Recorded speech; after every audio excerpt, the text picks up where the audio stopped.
Tu étais là, prêt, présent, disponible. Et pourtant, elle ne t'a pas vu, pas vraiment, pas comme tu aurais voulu qu'elle te voie. Tu lui as montré ton cœur, et elle n'a vu qu'un homme de plus. Un homme gentil, prévisible, éteint. Et tu t'es demandé, qu'est-ce qu'ils ont, ces autres hommes? Qu'est-ce qu'ils ont de plus? Parce qu'ils ne sont pas plus sincères, pas plus respectueux, pas plus attentionnés, mais ils sont désirés. Et toi, tu attends. Tu attends un message. Tu attends qu'elle te regarde comme tu la regardes. Tu attends qu'elle réalise que tu vaux plus que ce qu'elle voit. Et ça ne vient pas. Tu crois que tu manques de stratégie. Tu crois qu'il faut dire les bons mots, faire les bons gestes, paraître plus confiant, plus détaché, plus mystérieux. Mais la vérité, c'est que tu ne vibres pas ce que tu crois montrer. Parce que l'énergie que tu dégages ne suit pas ce que tu dis. Tu veux qu'elle te voie comme un homme de valeur, mais tu vibres l'attente, le doute, le manque. Et c'est ça qu'elle ressent, pas ce que tu fais, ce que tu vibres. Joe Dispenza l'explique autrement. Ton état intérieur est un champ électromagnétique. Et ce champ parle pour toi, bien avant ta bouche. Carl Jung te le murmure d'un autre angle. Ce que tu ne rends pas conscient te revient comme destin. Et si ton destin relationnel est l'oubli, le rejet ou l'invisibilité, ce n'est pas un hasard. C'est une mémoire émotionnelle non intégrée. Tu ne peux plus te contenter de faire des efforts. Ce n'est pas ce que tu fais qui te trahit, c'est ce que tu es. Quand tu ne fais rien, l'attirance véritable ne se joue pas dans le visible. Elle se scelle dans l'invisible, dans l'intensité silencieuse que tu incarnes quand tu es seul, dans la façon dont tu occupes un espace sans chercher à séduire. Tu ne deviens pas irrésistible en apprenant des techniques. Tu le deviens en dissolvant ce qui te rend dépendant. Parce qu'un homme qui dépend d'être désiré ne peut pas être magnétique. Il peut être agréable, il peut être gentil, il peut même être charmant, mais il n'est pas inévitable. Et ce que tu cherches, c'est devenir inévitable. Mais pour ça, il va falloir plonger plus loin. Ce que tu vis n'est pas un manque de compétences, c'est un manque de cohérence intérieure. Tu vibres comme un homme qui attend qu'on le valide, mais tu veux être perçu comme un homme qui n'a besoin de personne. Tu veux incarner le feu, mais tu vibres la peur. Tu veux être l'exception, mais tu te comportes comme si tu devais mériter sa reconnaissance. Alors non, ce n'est pas elle le problème. C'est l'identité invisible que tu portes et que ton énergie raconte pour toi, sans que tu le saches. Cette vidéo n'est pas là pour te donner une nouvelle technique. Elle est là pour exposer ce qui t'empêche, sans que tu le vois. Elle est là pour te montrer qu'il existe un autre niveau. Un niveau où tu n'as plus besoin de courir après l'attention, parce que c'est ton silence même qui crée l'attraction. Un niveau où ton regard ne supplie plus, il décide. Un niveau où tu n'essaies plus de devenir celui qu'elle désire, parce que tu incarnes déjà ce que son inconscient cherche, sans pouvoir l'expliquer. C'est ce niveau-là qu'on va activer maintenant. Et pour ça, il faut commencer par le comprendre. Tu ne fais pas deux choses, tu fais autre chose. Tu ne dis pas « je suis un homme de valeur » tout en vibrant l'insécurité. Tu dis quelque chose que tu ne reconnais même pas toi-même. Et tant que tu restes coupé de cette incohérence, tu resteras coupé de son désir. Alors maintenant, on va redescendre dans ton propre champ, dans ce que tu vibres quand tu ne te regardes plus agir. On va plonger là où se cachent les vraies clés. Pas pour que tu sois choisi, mais pour que tu cesses, enfin, d'avoir besoin de l'être. Prêt à voir ce que tu n'as jamais osé ressentir pleinement. Alors continue d'écouter. Tu vas comprendre, tu vas ressentir, et tu ne seras plus jamais invisible. 1. L'homme qui rayonne sans parler. Le champion qui est énergique et qui ressent sans comprendre. Tu l'as déjà vécu? Tu entres dans un lieu. Tu es là physiquement, mais c'est comme si personne ne te voyait. Et puis, il y a cet autre homme. Il ne parle pas fort. Il ne cherche pas à plaire. Mais tout, chez lui, attire l'attention. Les regards se tournent, les présences féminines s'éveillent. Et toi, tu te demandes, qu'est-ce qu'il a de plus? Ce n'est pas le physique, ce n'est pas la tenue, ce n'est même pas ce qu'il dit, c'est ce qu'il dégage. Et ce qu'il dégage, ce n'est pas du hasard, c'est une fréquence, une cohérence interne, une densité d'être. Joe Dispenza l'a dit, ta fréquence est plus puissante que ton discours. Ton champ électromagnétique influence bien avant ton comportement. Tu veux être remarqué, mais tu vibres l'effort. Tu veux séduire, mais tu vibres l'angoisse. Tu veux qu'elle te choisisse, mais tu vibres le besoin d'être choisi. Et son corps, son inconscient, le ressent avant même que tu t'en rendes compte. Ce que tu n'as pas compris, c'est que la séduction la plus puissante est silencieuse. Ce n'est pas un jeu de mots, c'est un jeu de présence. Les femmes ont une intelligence émotionnelle intuitive. Elles ne lisent pas ce que tu dis, elles scannent ce que tu portes, ce que tu vis, ce que tu n'as pas encore pacifié, ton battement de cœur, ta respiration, ton regard. Chaque élément de ton corps parle avant toi. Et quand ce message est désaligné de ton discours, elle le ressent comme une dissonance, comme une instabilité. Et l'instabilité, pour l'inconscient féminin, c'est un danger. Tu peux lui dire que tu es stable, que tu es prêt, que tu es différent. Mais si ta vibration dit autre chose, c'est elle qui aura le dernier mot. Alors l'homme que tu veux devenir ne parle pas pour convaincre. Il n'en a pas besoin. Il ne prouve rien. Il se tient droit. Il n'attend pas de validation. Il devient sa propre autorité. Et cette posture-là, elle la sent, avant de la comprendre. Il y a des hommes qui remplissent l'espace en parlant, et d'autres qui le remplissent, simplement en étant là. Et ce type d'homme, c'est celui que tu n'as pas encore osé incarner. Parce qu'il faut du courage pour se taire. Il faut du courage pour ne pas performer. Il faut du courage pour se contenter d'être quand tout autour de toi t'a appris à faire, à séduire, à plaire, à te battre pour qu'on te voie. Mais plus tu cherches à être vu, plus tu t'effaces. Et plus tu te tiens dans ta verticalité silencieuse, plus elle s'approche sans comprendre pourquoi. C'est ton état émotionnel non dit qui crée l'attraction. Tu veux qu'elle ressente quelque chose pour toi? Alors ressens-le d'abord en toi. Rayonne-le sans chercher à le transmettre. Sois ce calme, cette puissance, cette densité. Tu n'as pas besoin d'avoir le dernier mot. Tu dois être celui qui tient la pièce. Tu n'as pas besoin d'expliquer ta valeur. Tu dois la respirer. C'est cette signature énergétique qui fait toute la différence. C'est elle qui crée la mémoire inconsciente chez elle. Ce sentiment étrange qu'elle a quand tu n'es plus là. Ce vide qu'elle ne sait pas nommer, mais qu'elle sent dès que tu t'éloignes. Tu n'as pas besoin de stratégie. Tu as besoin d'alignement. Tu n'as pas besoin de technique. Tu as besoin de cohérence.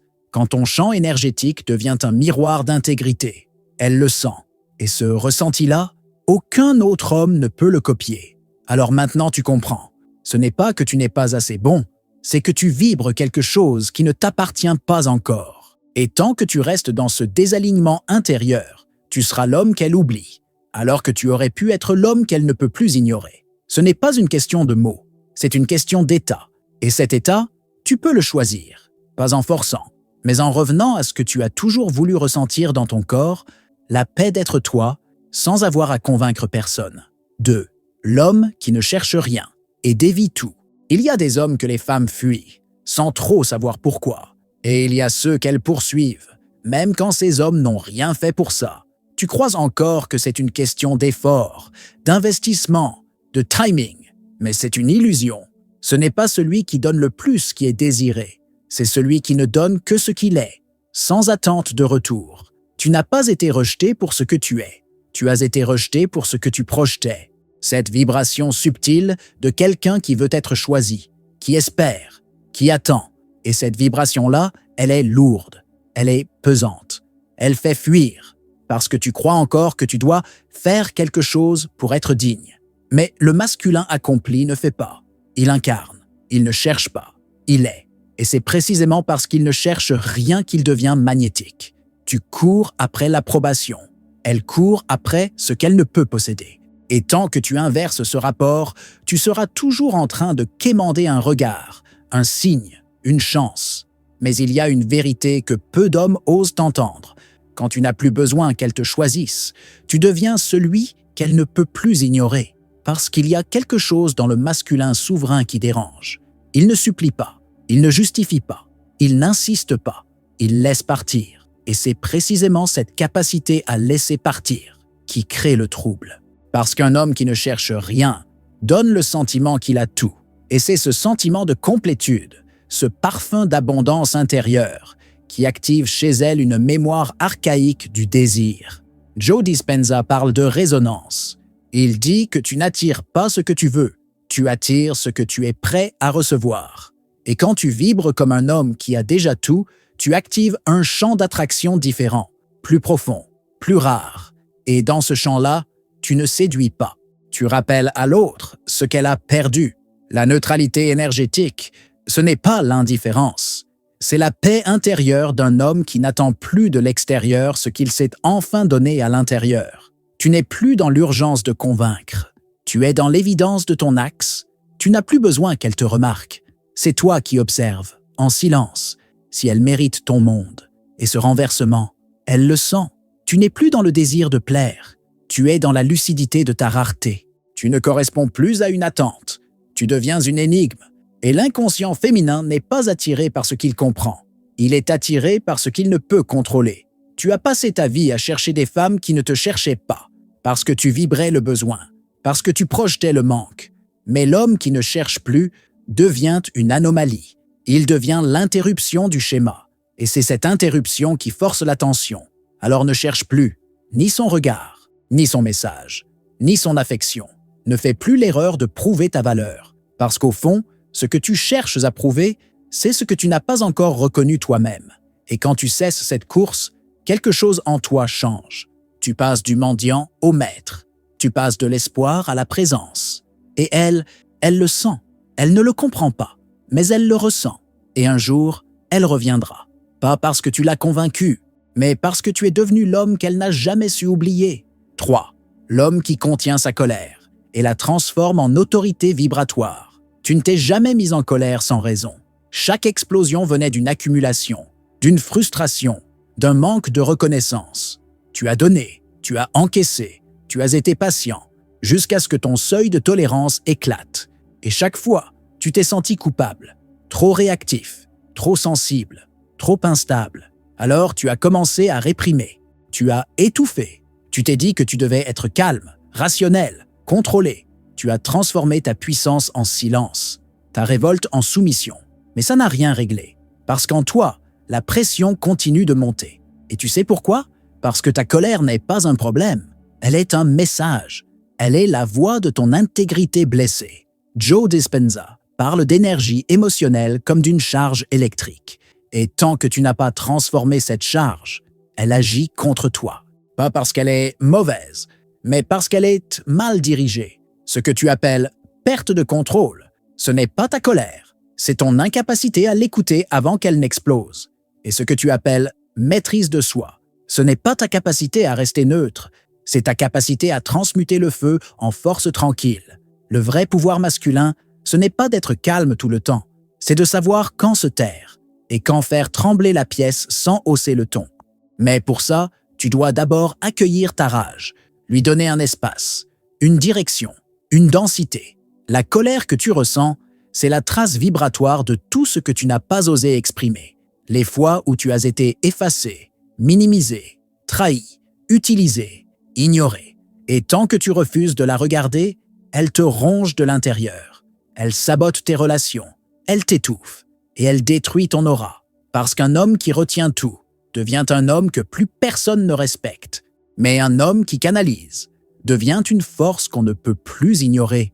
Il y a un magnétisme brut dans la colère maîtrisée. Ce n'est pas de la violence, c'est de la verticalité. C'est cette vibration rare d'un homme qui ne s'excuse plus d'exister, qui ne se justifie plus, qui ne cherche plus l'approbation, mais qui se tient fort, droit, clair. Et cette clarté-là, elle impose le respect, sans l'exiger. Quand tu contiens ton feu, sans l'étouffer, tu deviens un mystère brûlant.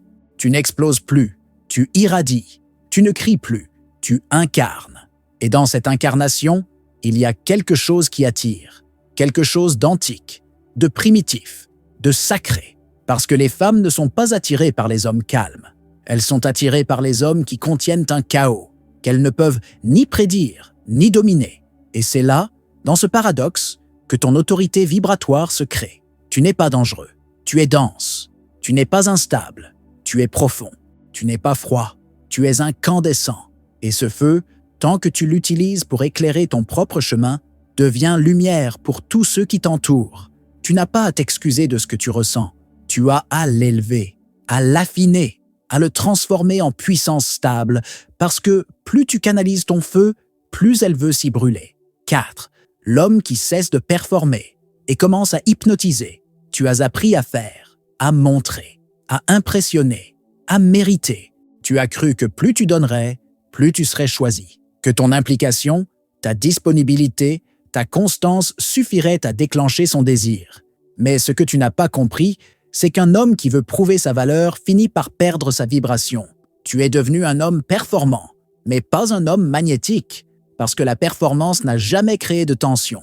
Elle a généré du respect, de la reconnaissance, parfois même de l'admiration, mais pas de désir profond. Et c'est là que tu te perds. Tu veux qu'elle ressente quelque chose de fort, et tu crois que c'est à travers tes actes que cette émotion va naître. Mais tu oublies une chose. L'énergie féminine ne tombe pas amoureuse de ce que tu fais. Elle tombe amoureuse de ce que tu fais ressentir. Joe Dispenza dit que le corps humain est une antenne vivante, une mémoire émotionnelle en mouvement. Et l'émotion la plus puissante que tu puisses transmettre ne passe pas par tes actions. Elle passe par ton état d'être. Si tu vibres la pression, le besoin de réussite, la peur de l'échec, elle le capte. Elle ne sait pas l'expliquer, mais elle le ressent. Et ce ressenti crée une distance, un doute, une résistance. Tu veux créer une connexion?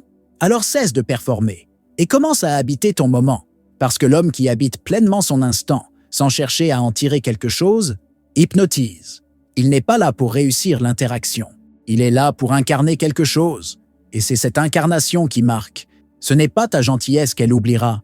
Ce n'est pas ton intelligence, ni ta générosité. Ce qu'elle n'oubliera jamais, c'est l'état dans lequel tu l'as placé. Ce vertige doux, cette tension silencieuse, ce magnétisme inexplicable qui fait que, même en ton absence, quelque chose d'elle reste accroché à toi. Mais tu ne peux pas créer ça si tu es en train d'évaluer chaque mot, chaque geste, chaque réaction. Tu ne peux pas créer ça si tu veux bien faire, parce que vouloir bien faire, c'est vibrer la peur de mal faire. Et vibrer la peur, c'est perdre ta densité. Ce que tu dois comprendre, c'est que le féminin ne cherche pas un homme parfait. Il cherche un homme présent, un homme plein, un homme qui se suffit à lui-même, même dans le silence. Et ce silence devient ton arme, il devient ton temple. Parce qu'il n'y a rien de plus intense qu'un homme qui ne cherche pas à séduire, mais dont la présence même crée une tension difficile à expliquer. C'est ça qui la trouble, c'est ça qui l'attire, c'est ça qu'elle ressent, et qu'elle n'arrive pas à oublier. Pas ce que tu dis, pas ce que tu offres, mais ce que tu vibres quand tu ne fais rien. Et tant que tu continueras à performer, tu resteras dans la sphère du prévisible, du convenable, du raisonnable. Mais quand tu cesseras d'agir pour plaire et que tu commenceras à exister comme si ta simple présence était déjà une offrande, là, tu passeras dans une autre dimension. Elle ne saura pas te décrire, mais elle pensera à toi, encore et encore. 5. L'homme qui devient miroir de ses fantômes inconscients. Tu t'es déjà demandé pourquoi, malgré tout ce que tu donnes, malgré ta loyauté, malgré ta présence, elle te dit encore « tu n'es pas mon type », comme si ton essence ne suffisait pas, comme si tu devais être un autre pour être enfin choisi. Mais ce qu'elle rejette en toi, ce n'est pas toujours toi, c'est ce que tu lui renvoies d'elle-même, ce que tu réveilles sans le vouloir, ce que ton énergie met en lumière dans ces zones d'ombre. Carl Jung disait « Ce que nous ne rendons pas conscient revient sous forme de destin ». Et tu es devenu le catalyseur inconscient d'un combat intérieur qu'elle ne maîtrise pas. Elle veut un homme de puissance. Mais cette puissance ne se trouve pas dans les muscles, ni dans les mots, ni dans le statut. Elle est dans la présence, dans l'archétype que tu incarnes, même sans le savoir. Tu crois encore qu'il faut ressembler à ses attentes pour qu'elle te choisisse. Mais ce qu'elle cherche réellement, c'est un homme qui dépasse ce qu'elle connaît. Un homme qui n'est pas là pour combler ses besoins, mais pour réveiller en elle des parts qu'elle ne savait même pas chercher. Et ce réveil est troublant. Il déstabilise, il crée du rejet, avant de créer du désir. Parce que ce que tu incarnes, si c'est juste, si c'est aligné, si c'est dense, entre en conflit avec ses conditionnements. Tu ne ressembles pas à ce qu'elle pensait vouloir, mais tu vibres exactement ce dont elle a besoin. Et ça, c'est incontrôlable. C'est cette tension-là qui fait la différence entre les hommes qu'elle choisit et ceux qu'elle désire sans comprendre pourquoi. L'animus, ce principe masculin présent dans l'inconscient féminin, est activé par ce que tu représentes. Et plus tu incarnes un masculin archétypal, droit, centré, libre, plus elle sent, en silence, qu'il y a en toi quelque chose qu'elle veut suivre, même si elle résiste. Mais attention, tu ne peux activer cela que si tu cesses de t'adapter. Parce que chaque fois que tu t'adaptes, tu casses la vibration, tu brises le mystère, tu reviens dans la norme, tu redeviens lisible. Et donc, évitable. Le vrai pouvoir ne vient pas de ce que tu changes pour elle, il vient de ce que tu refuses de négocier en toi. Et plus tu tiens ton axe, plus tu deviens ce miroir brut dans lequel elle ne peut que se confronter à ses manques, ses peurs, ses désirs refoulés. C'est là que naît l'attraction irrésistible.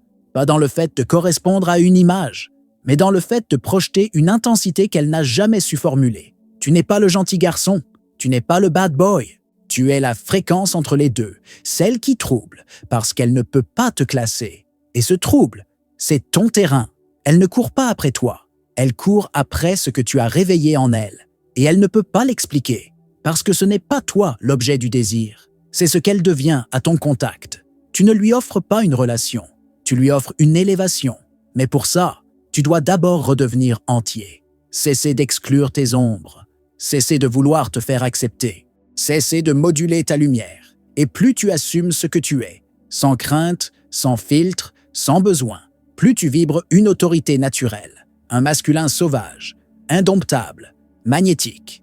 Et c'est à ce moment-là que tu cesses de courir derrière son attention, parce qu'elle devient incapable de se libérer de la sensation que tu as laissée en elle. Une empreinte, un écho, un appel, celui d'un homme qu'elle ne peut pas expliquer, mais qu'elle ne peut plus oublier. Quand tu vibres vrai, elle ne peut plus t'oublier, et elle-même ne sait pas pourquoi. Il y a quelque chose de plus fort que la beauté, plus marquant que les mots, plus puissant que toutes les stratégies. C'est la vibration d'un homme qui n'attend plus rien, parce qu'il est devenu tout ce qu'il attendait. Tu n'as pas besoin d'être choisi, tu as besoin de t'habiter. Tu n'as pas besoin d'être validé, tu as besoin d'incarner. Parce que à ce niveau-là, le féminin ne choisit pas par volonté. Il choisit par attraction inconsciente. Il revient, il s'accroche, il cherche, et il ne sait même pas pourquoi. Joe Dispenza dit « Tu ne peux pas changer la réalité à partir de la même énergie qu'il a créée. Tant que tu vibres le besoin, tu renforces l'absence. Tant que tu vibres le manque, tu entretiens la distance. Mais quand tu changes ton champ, quand tu reprogrammes ton intérieur, quand tu vibres comme un homme qui n'a plus besoin de contrôler l'extérieur, tu deviens le signal que tout le monde cherche sans le savoir. C'est ce signal qu'elle reconnaît, même si elle ne peut pas le nommer. Et Carl Jung complète « Ce n'est pas l'amour qui manque dans ta vie, c'est la conscience de ta propre valeur archétypale. Ce n'est pas que tu n'as pas ce qu'il faut, c'est que tu as oublié ce que tu vibres quand tu ne cherches plus à correspondre. Parce que c'est là, dans cet abandon du masque, que naît ton vrai pouvoir. Ce pouvoir silencieux, brut, indiscutable. Tu veux qu'elle te désire? Commence par redevenir l'homme que tu respectes, même dans le noir. Tu veux qu'elle ressente ta valeur? Arrête d'en douter en secret. Parce que ce n'est pas dans ta voix qu'elle va tomber, c'est dans ton silence. Ce n'est pas dans tes preuves qu'elle va s'accrocher, c'est dans ton intensité tranquille. Et ce que tu vibres reste en elle. Comme une empreinte, comme une énigme, comme un écho. Tu n'as plus à demander l'amour, tu n'as plus à quémander la place, tu n'as plus à performer. Tu as à te tenir, fort, clair, aligné. Et quand tu rayonnes cette vérité-là, elle ne t'oublie plus. Pas parce qu'elle t'a compris, mais parce qu'elle a senti, dans ton regard, dans ta respiration, dans ton silence, quelque chose qu'elle ne savait même pas chercher. Et c'est à ce moment-là, seulement, que tout change. Pas parce que tu as gagné, mais parce que tu n'attends plus rien.